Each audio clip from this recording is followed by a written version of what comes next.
Girls सैनिक school बालिका सैनिक स्कूल परीक्षा 2026 नोटिफिकेशन आ चुका है। इस वीडियो में कंप्लीट बात करने वाले हैं कि एप्लीकेशन फॉर्म कैसे भरें। आप घर बैठ के अपने मोबाइल फोन से या लैपटॉप से फॉर्म भर सकते हैं। इस वीडियो को एंड तक देखना है, कंप्लीट बात करने वाला हूं। और इस वीडियो को देखने के बाद कहीं भी डाउट रहे तो हमारे डैशबोर्ड नंबर पे अपना व्हाट्सएप ड्रॉप कर दें, या इसी वीडियो के नीचे कमेंट बॉक्स में अपना जो भी कंसर्न है, अपनी जो भी क्वेरी है वहां पे टाइप कर दें, तो हमारी टीम उसको जरूर से रिप्लाई करेगी। वैसे मैं हर चीज़ यहाँ से लेने वाला हूँ कंप्लीट ढंग से। अच्छा, अगर आपको बालिका सैनिक स्कूल की तैयारी करनी है, तो हमारे इसी पोर्टल के ऊपर, हमारे इसी चैनल के ऊपर बहुत सारे ऐसे वीडियोज़ हैं जहाँ से आप हमारे लाइव कोर्सेज़, रिकॉर्ड कोर्सेज़ और ऑनलाइन ऑफलाइन कोर्सेज़ भी ले सकते हैं, और साथ में हमारी टेस्ट सीरीज़ आ रही है वो भी ले सकते हैं। साथ में हमने इसका स्टडी मटीरियल लगभग तैयार कर दिया है। आज रात तक आपको एक वीडियो देखने को मिल जाएगा जिसमें आप अपना स्टडी मटीरियल घर बैठ के मंगवा सकते हैं। अगर आपके बच्चे ने सैनिक स्कूल, नवोदय स्कूल की पहले तैयारी कर रखी है, सिर्फ कंटेंट चाहिए, टेस्ट सीरीज चाहिए, तो डेफिनेटली बहुत कम प्राइस में हम लोगों ने भी लॉन्च कर दिए। उसके लिए प्ले स्टोर से ऐप इंस्टॉल कर लो और वहां जाके देख लो, या फिर हमारे डैशबोर्ड नंबर पे जो भी चीज चाहिए बस उसको लिख के भेज दो, हमारी टीम आपको हेल्प आउट कर देगी। चलिए बात करेंगे कि सर इसका फॉर्म भरना कैसे है। फॉर्म थोड़ा डिफरेंट सा है, बाकी फॉर्म से बड़ा अलग है। आपको सबसे पहले जो गूगल पे लिखना है साला दर्पण, और साला दर्पण ये इसकी साइट। जैसे इस पर क्लिक करेंगे आपके सामने इस तरह का इंटरफेस खुलेगा। ये मोबाइल फोन में, लैपटॉप में खुलेगा। देखिए यहाँ पे ऊपर वैसे कोई जानकारी नहीं है, प्रॉपर अपडेट नहीं किया उन्होंने। अब यहाँ पे आपको नीचे स्क्रॉल डाउन करना है। नीचे स्क्रॉल करेंगे तो ये जगह नीचे बहुत सारे टैब चल रहे हैं। इन टैब के अंदर आपको देखेगा यहाँ पे बालिका सैनिक स्कूल प्रवेश परीक्षा, और इस पे जैसे क्लिक करेंगे तो एक नया इंटरफेस खुलेगा, और ये रहेगा अपने विद्यालय प्रवेश, और यहाँ पे बालिका सैनिक स्कूल प्रवेश परीक्षा हेतु आवेदन, ये वाला इंटरफेस आपको काम में लेना है। यहाँ पे देखिए स्टेप नंबर 1, आपको अपना डिटेल सर्च करना है। बड़ा ही अलग अलग सा फॉर्म है, बड़ा ही डिफरेंट सा फॉर्म है। अपनी पहले डिटेल को सर्च करना है। उसके बाद डिटेल सर्च होने के बाद ओटीपी सेंड करेंगे। उसके बाद आपकी बेसिक इंफॉर्मेशन लिखनी है, और फिर वो लॉक कर देना है, क्योंकि फीस सबमिट करनी है नहीं, सिर्फ इंफॉर्मेशन लॉक कर देनी है। और आपको रेगुलरली विजिट करना है इस पोर्टल के ऊपर। नया अपडेट आएगा वो यहीं पे आएगा। चलिए वन बाय वन बात करेंगे कैसे करेंगे। स्टेप नंबर 4 है कि भाई एडमिट कार्ड डाउनलोड करना। लेकिन अभी तो फॉर्म नहीं भरेगा, तो एडमिट कार्ड अभी नहीं है, तो ये पोर्टल के 4 बड़े स्टेप्स थे। पहले अपना डेटा कंफर्म करवाइए, फिर फॉर्म भरिए, रेगुलर अपडेट लीजिए और एडमिट कार्ड डाउनलोड करिए। अब यहाँ पे अभी तक न्यूज में कोई न्यूज नहीं है, रिसेंट कोई अपडेट नहीं है, लेकिन अप्लाई नाउ पे क्लिक करेंगे। जैसे यहाँ पे आप क्लिक करोगे, आपसे आपकी डिटेल सर्च करवाएगा। स्टूडेंट सर्च या लॉगिन। देखिए यहाँ पे और कुछ नहीं, इतनी सी चीजें। यहाँ पे लिखा हुआ है सर स्कूल का टाइप कौन सा है। आपका बच्चा जो 5th क्लास में पढ़ रहा है, वो गवर्नमेंट स्कूल में पढ़ रहा है या किसी भी प्राइवेट स्कूल में पढ़ रहा है, कोई दिक्कत नहीं है। वहां पे आपको क्लिक करना है। मैंने बोले गवर्नमेंट स्कूल पढ़ रहा है, चलिए सर गवर्नमेंट स्कूल पढ़ रहा है। गवर्नमेंट स्कूल में डिस्ट्रिक्ट सर्च करना है। सर कौन से डिस्ट्रिक्ट में पढ़ रहा है, तो आपने बोला सर हमारा तो मान लीजिए बीकानेर डिस्ट्रिक्ट में पढ़ रहा है, तो आपने बीकानेर डिस्ट्रिक्ट को क्लिक किया कि ये रहा हमारा बीकानेर। चलिए सर कोई दिक्कत नहीं है, ब्लॉक बताइए। बीकानेर के अंदर जितने भी एरियाज है उनको कुछ ब्लॉक्स में डिवाइड कर दिया गया। अब बोला ब्लॉक कौन सा है आपका, बज्जू है, बीकानेर है, हांडन है, या आपका खाजूवाला है, कोलायत है, लूनकरनसर है, नोखा है, पांचू है, पुगल है, या श्री डूंगरगढ़ है। मैंने बोला नहीं सर लूनकरनसर वाले ब्लॉक में सर्च करो।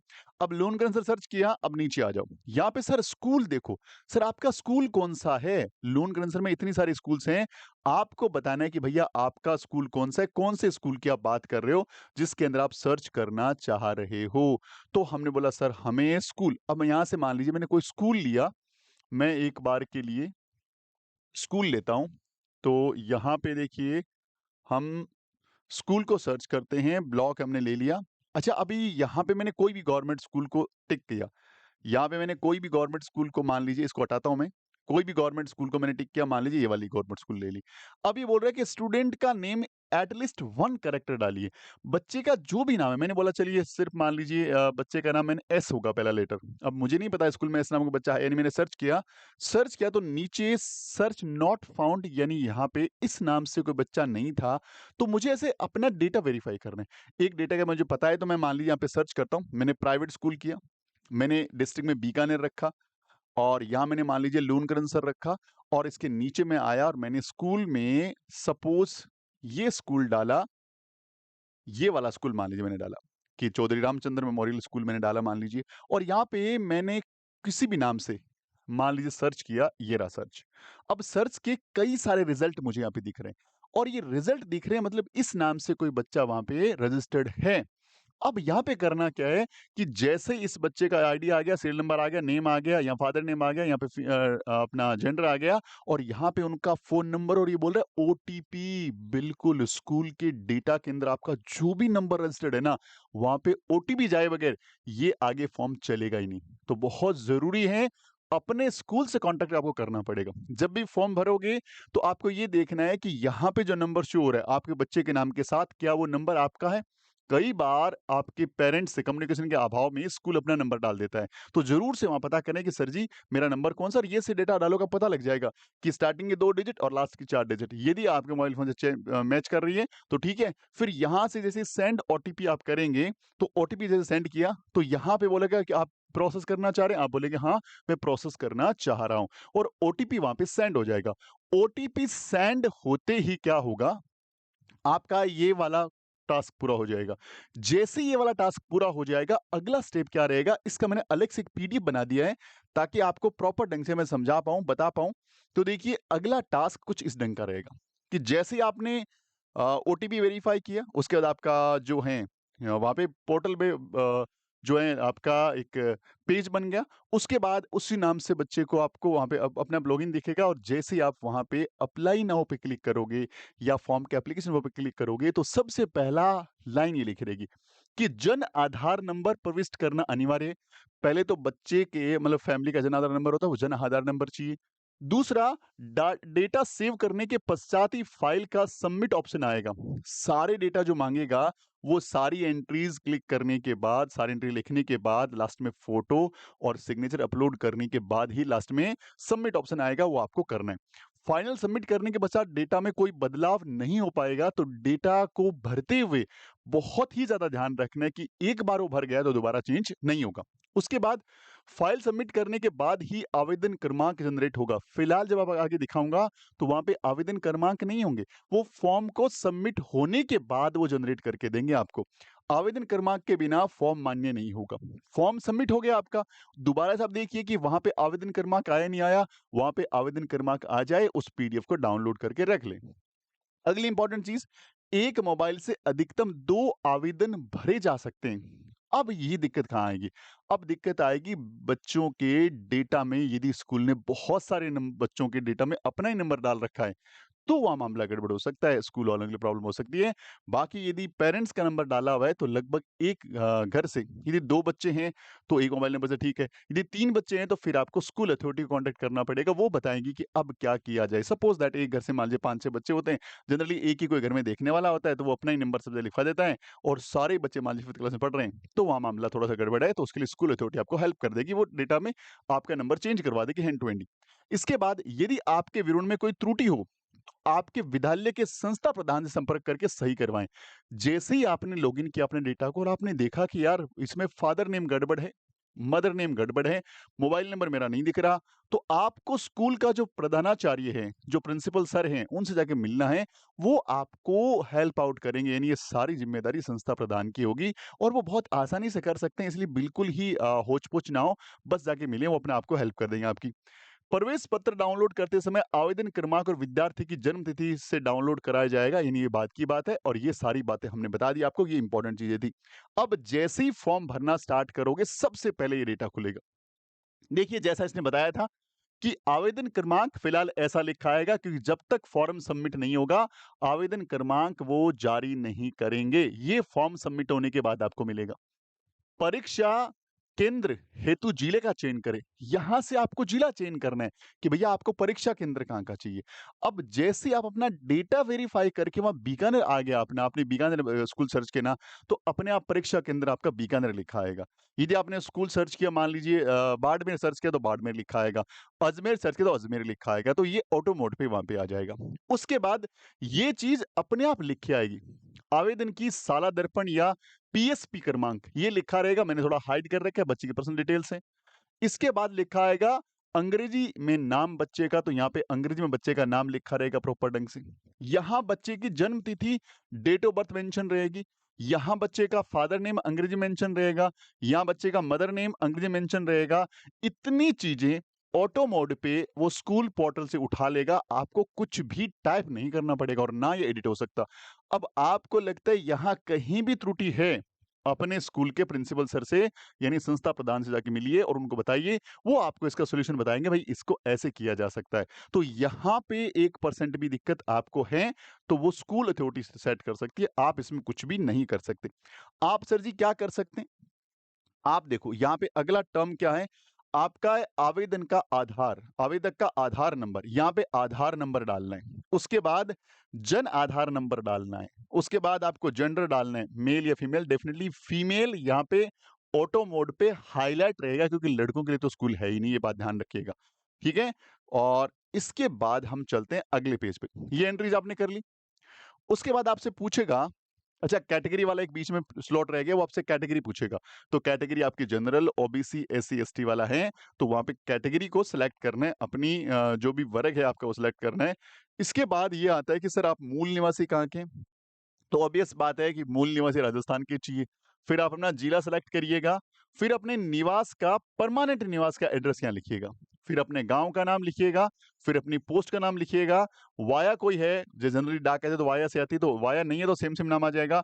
ग्राम पंचायत कौन-सी लगती है, ब्लॉक कौन-सा लगता है और पंचायत समिति निकाय कौन-सा लगता है और फिर अगेन जिला और फिर आपका पिन कोड। इतनी जानकारी आप सबको पता है, आपके घर का एड्रेस का प्रॉपर ढंग से डेटा है, वो डेटा आप प्रॉपर ढंग से लिखें, इसमें कहीं भी कोई गड़बड़ आपके एंड से मेरे भाई होने नहीं चाहिए, कहीं भी 1% भी दिक्कत नहीं होनी चाहिए। अगला क्या है? अगले में ये मोबाइल नंबर, यहाँ पे मोबाइल नंबर वो सेम रहेगा, कोई दिक्कत नहीं है। ईमेल आईडी ज़रूर से सही से, मैं अगेन बोलूँगा ईमेल आईडी नहीं है तो बना लो, गूगल पे जाओ, यूट्यूब पे जाओ, कैसे ईमेल आईडी बनाते हैं, बना करके इसमें ईमेल आईडी सही जिसका पासवर्ड पता हो, जो मोबाइल फ़ोन में खुली हुई हो या लैपटॉप में खुली हुई हो, ईमेल आईडी और पासवर्ड अलग से डायरी में लिख करके या किसी घर के बंदे को व्हाट्सएप करके सेव करके रखना, क्योंकि यदि अब फॉर्म भरने के बाद कहीं दिक्कत आती है, एक बार सबमिट हो गया, अब कुछ भी चेंज कराना है, तो अब स्कूल प्रधान कुछ भी नहीं कर पाएँगे। अब आपको डायरेक्ट कम्युनिकेट करना पड़ेगा मेल के थ्रू या मोबाइल नंबर के थ्रू। तो मोबाइल नंबर और मेल बहुत सही ढंग से देखें। यदि मोबाइल नंबर बंद हो गया तो शाला प्रधान से आप बात करके आप उसको चेंज करवाएँ और सही और एकदम एक्यूरेट मोबाइल नंबर और आईडी आपकी सही होनी चाहिए। कक्षा 5 में अध्ययनरत विद्यालय के नाम ऑटो मोड पे वहाँ से उठा लिया उन्होंने जो हमने लिया था और यहाँ पे परीक्षा का माध्यम कौन-सा लेना चाहते हैं? आप क्या चाहते हैं कि आपका पेपर अंग्रेजी में आए? आप क्या चाहते हैं आपका पेपर हिंदी में आए? तो दोनों माध्यम अवेलेबल हैं, तो किसी भी बच्चे को दिक्कत नहीं है, चाहे शहरी क्षेत्र का बच्चा हो, चाहे ग्रामीण का हो, आराम से फॉर्म को भरा जा सकता है। अगला सर, यहाँ पे 2 ब्लॉक आएँगे कि स्कूल का सिलेक्शन करो। प्रवेश पूर्व परीक्षा में उत्तीर्ण होने पर आप जिन विद्यालयों में प्रवेश लेना चाहते हैं, प्राथमिकता के क्रम में अनिवार्य रूप से कम 2 विद्यालयों के नाम अंकित करें। जैसे इस पे क्लिक करोगे ना, तो ऐसे 2 लिस्ट खुलेगी। एक में लिखा रहेगा बीकानेर वाले स्कूल, एक में सीकर वाले स्कूल। आप चाहते हैं आप बीकानेर के आस-पास के एरिया से हैं, तो आपने बोला नहीं पहले नंबर पे मुझे बीकानेर चाहिए, दूसरे नंबर सीकर चाहिए। आप जयपुर से फॉर्म भर रहे हैं, सीकर से भर रही हैं, झुंझुनू से भर रहे हैं, तो आपके सीकर नज़दीक पड़ेगा। तो आपने बोला सीकर मुझे पहले नंबर पे चाहिए और सेकंड नंबर पे बीकानेर चाहिए। तो वो आपको दोनों में पहले वाले में आपने बीकानेर भरा, तो अगले में सीकर भर दो, पहले में सीकर भर दो, अगले में बीकानेर भर दो। तो ये आपको प्रेफ़रेंस देनी है अपने बेस पे, ठीक है? अगला क्या है जी? अगला ये रहा। आगे ये बोल रहा है कि आपको अपना एक फ़ोटो लगाना है और एक अपना सिग्नेचर अपलोड करना है, बस 2 ही चीज़ें करनी हैं। यहाँ पे आप जैसे क्लिक करेंगे चूज़ फाइल, तो चूज़ फाइल से जहाँ आपकी फाइल सेव करें। अच्छा फाइल कैसी होनी चाहिए? साफ-साफ लिखा है, भैया 3 महीने से पुरानी फ़ोटो नहीं होनी चाहिए। ऐसा नहीं है कि बच्चा अभी 5वीं में पढ़ रहा है और बचपन की फ़ोटो अपलोड कर रहे हो तो पेपर देने जाओगे वहाँ गड़बड़ हो जाएगी। अच्छा ये तो ले लेगा एक बार, ये तो कुछ भी ले लेगा। आप फ़ोटो की जगह कोई फ़ोटो लगाओ ले लेगा क्योंकि ये तो कंप्यूटर पता नहीं है इसको। लेकिन दिक्कत कहाँ आएगी? जब पेपर देने जाओगे वो बाहर कर देगा आपसे। तो ध्यान रखें, फ़ोटो नहीं है, खिंचवा लो। फ़ोटो के लिए बेसिक ध्यान रखें, एकदम सीधा स्ट्रेट खड़े होके फ़ोटो खिंचवानी होती है। चश्मा यदि रेगुलर नहीं है तो उसको हटाइए।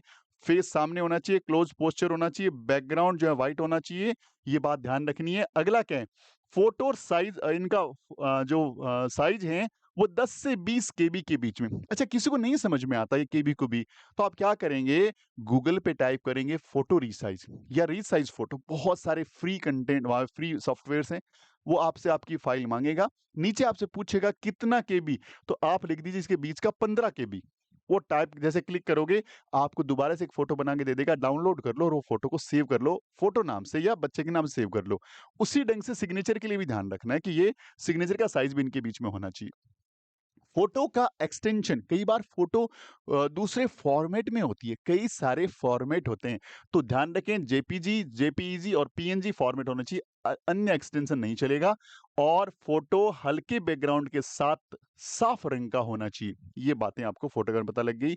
और सिग्नेचर भी व्हाइट पेपर पे करना है, ब्लैक या ब्लैक से आप साइन करिए और उसको फोटो क्लिक करिए और उसको एकदम बढ़िया ढंग से फोटो का साइज भी ये बनाना है। फोटो नहीं बन रही है, गूगल पे जाना है, फोटो को रीसाइज करना है, वहां पे आपका रीसाइज हो जाएगा। जैसे ही अपना फोटो यहाँ पे अपलोड कर देंगे, चूज करेंगे, पहले प्रीव्यू देख लो फिर अपलोड कर दो, चूज करेंगे, प्रीव्यू देख लो, अपलोड कर दो। अपलोड जैसी सारी चीजें होगी, नीचे बटन आएगा सबमिट का, जैसे सबमिट करोगे आपको आवेदन क्रमांक मिल जाएगा। तो बस इतना सा है फॉर्म। कहीं भी कोई दिक्कत आए, डैशबोर्ड नंबर आपके लिए अवेलेबल है, तुरंत आपकी हम हेल्प करेंगे। और अगर आप तैयारी कर रहे हैं और सीरियसली तैयारी कर रहे हैं और इस बार आपने ठान लिया कि नहीं भाई, इस बार बालिका सैनिक स्कूल पहली पहली बार मौका मिल रहा है, मेरा बच्चा तो वहां पे जाके रहेगा, वहां पे बच्चे को भेजना ही भेजना है, अगर आपने ठान लिया है तो द गुरुकुल इंस्टीट्यूट उसके लिए सारे तरह के सॉल्यूशंस। बच्चे को क्या चाहिए कि सर ऑफलाइन पढ़ा दो, बीकानेर चल के आ जाओ, ऑफलाइन आपकी रजिस्ट्रेशन कर देंगे। ऑनलाइन पढ़ा दो, लाइव क्लास डेली हमारी टीम क्लास लेगी, आपके बच्चे को सामने बैठ बैठ के पढ़ाएगी, बच्चा भी वीडियो ऑन करके बैठेगा, हमारा टीचर भी वीडियो ऑन करके बैठेगा, आराम से एकदम घर में जैसा पढ़ता है बच्चा, ऑफलाइन जैसा पढ़ता है वैसा पढ़ा देंगे, उसको लाइव क्लास बोलते हैं। तीसरा सर जी, टाइम नहीं है बच्चे के पास या फिर हमारे यहाँ इंटरनेट की प्रॉपर व्यवस्था नहीं है, हमें तो कुछ कोर्सेज रिकॉर्ड करके दे दो, तो रिकॉर्ड कोर्स फॉर्मेट भी हमारे पास अवेलेबल है, वो भी आपको मिल जाएगा सर, कोई दिक्कत नहीं है। और तीसरा चौथा चीज जो है टेस्ट सीरीज। सर जी हमारे बच्चे ने नवोदय स्कूल की तैयारी कर रखी है या सैनिक की तैयारी कर रहा है, सिर्फ टेस्ट सीरीज होता है, टेंटेटिव आइडिया हो जाए, वो अवेलेबल है। पांचवी और सबसे इंपॉर्टेंट चीज, कंटेंट नहीं है बाजार में, पढ़ें क्या भाई, 2 दिन के अंदर धमाकेदार कंटेंट लेकर आए, शाम तक वीडियो आ जाएगा आपके घर के एड्रेस के ऊपर, हमारी टीम आपको बुक का कंटेंट, आपको टेस्ट सीरीज सब कुछ अवेलेबल करा देगी। यह है ना कंप्लीट सॉल्यूशन। तो आपके बच्चे को बस मन बनाना है, तैयारी के लिए हिम्मत जुटानी है, और पहली बार मौका मिल रहा है और ऐसा मौका बहुत कम मिलेगा, क्योंकि पहली बार पेपर हो रहा है, 160 सीटें हैं, अवेयरनेस कम है, आपके बच्चा यदि एवरेज पढ़ने वाला है तो भी कमाल कर सकता है। चलिए मिलेंगे अगले इसी तरह के बेहतरीन वीडियो में, तब तक अपना ख्याल रखिए। जय हिंद, जय भारत, वंदे मातरम।